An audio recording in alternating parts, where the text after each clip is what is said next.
Usa kaming gabi diha kanimo mga angkol ug mga auntie.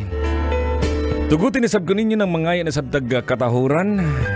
Karong mga orasaha, mga show, mga kabisyo. At syempre, no, sana naman po nagiging maayos naman po ang inyong araw. Kanina, sa iyong paghahanap buhay, mga angkol ug mga auntie. Ano naman kaya yung trabaho mo? Bilang isang construction worker, siguro usa ka kapanday, no?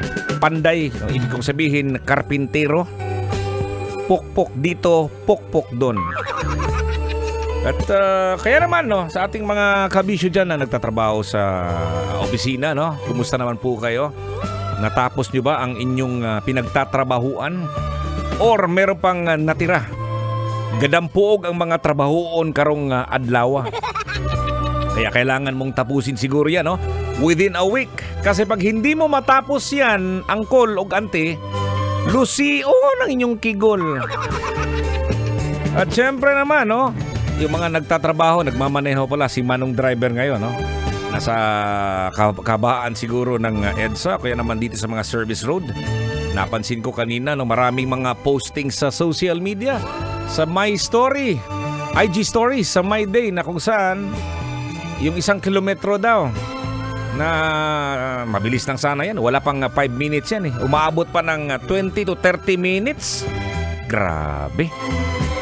Kaya sa mga manong driver, magbaon lagi ng pasensya para di magsakit ang imuhang kigol. At hindi lang yung mga nagtatrabaho pala, no? Gusto ko rin ding batiin din, no? God will soon sa mga nagpapahinga kasi natapuan ng sakit.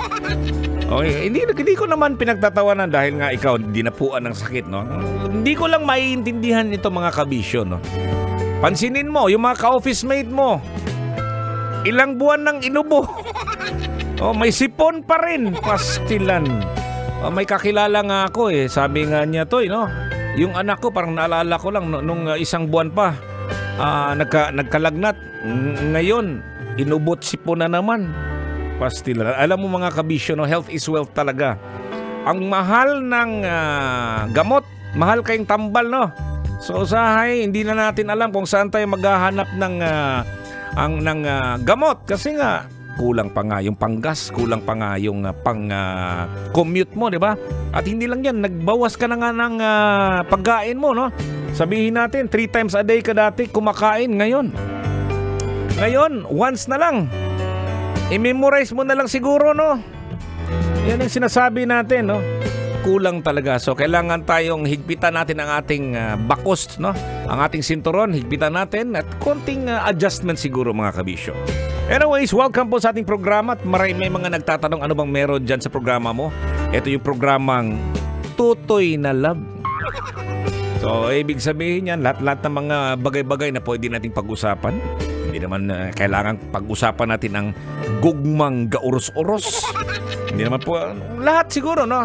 Tungkol sa love, tungkol sa buhay, tungkol sa mga bagay-bagay na kung saan apektado po tayo, no?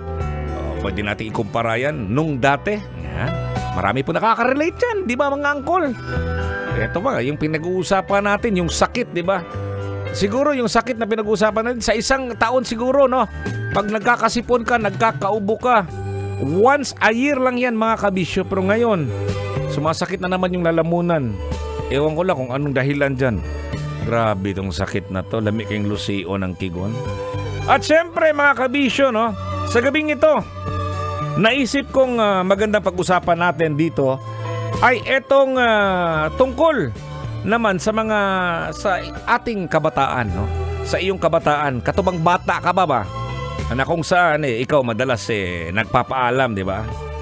Nagpapaalam ka sa sa daddy, sa papa mo, or sa mami mo, or sa mama mo, no? Pag-usapan natin dito ang kahalagahan ng pagpapaalam at syempre mga benefits pag ikaw ay nagpapaalam. Di ba? Dahil nga nabanggit ko mama, papa. Eto, magandang pag-usapan natin to, ha? Kasi mahalaga talaga ang pagpapaalam, mga kabisyo. Anumang bagay yan at panahon. At marami pong nakaka-relate nito. nung kabataan natin, may mga iba't ibang estilo po tayo, no, sa pagpapaalam. Di ba, Ate Maricho? Tamang-tama yan. Yung iba, hindi na nga nagpapaalam, di ba? Ang style na, nagbihis na. Oo. Tapos, may pupuntahan ako. Or kaya naman, pag nagpaalam, dala-dala na yung kaibigan sa gilid. Siyempre, hindi na makahindi yung mga magulang kasi nakakahiya naman. Di ba? Ayan. So, siyempre, eto mga kabisyo ang pag-uusapan po natin, no? May pinost po ako sa aking fan page, no? Sa Totoy Bato Official. Ang nakalagay po doon ay, nung kabataan mo, kadalasan kanino ka nagpapaalam? Ayan. Kay daddy, kay papa, kay mami, kay mama, or kung sino at bakit. Ayan. Punta na po sa aking fan page, Totoy Bato Official. Like, follow mo para makasama ka sa ating topic ngayong gabi. At masagot mo din yung sinabi ko kanina at mag-comment, no? Ayan. Magandang pag-usapan to mga kabisyo kasi maraming mga bagay-bagay. Di ba? Naalala natin ang mga iba't ibang style. Ikaw, Col, no? Ikaw, te, may anak ka na ngayon. Alam ko yung estilo ng anak mo ngayon. Sasabihin mo, wala yan sa akin dati, no? Pag ako nagpaalam ako sa mga magulang ko, ito yung style ko. Style mo, bulok. At dahil nandyan na yung social media, ang style siguro ng mga kabataan ngayon, no? Hindi na face-to-face ng ginagawa. Doon na lang mismo sa Messenger.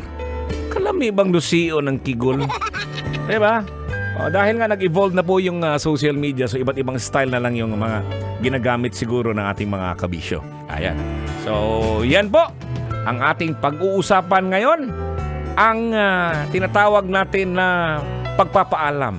Bigyan ko lang kayo ng medyo ano yung pagpapaalam, no? Ang pagpapaalam ay isang paraan ng pagpapakita ng respeto at pag-aalaga sa mga taong naapektuhan ng iyong desisyon o gagawin. Iyan po yun. Ang pagpananghid. Sa Binisaya pa, pagpananghid, usa ka paagi sa pagpakita og respeto og pag-atiman sa mga tao nga naapektuhan sa imong desisyon o kabubuton. Yan po ang ating pag-uusapan. Dito lang po yan from 9 p.m. till 12 midnight. Once again, good evening. Ang iyong kasama po, ako po si Totoy Bato.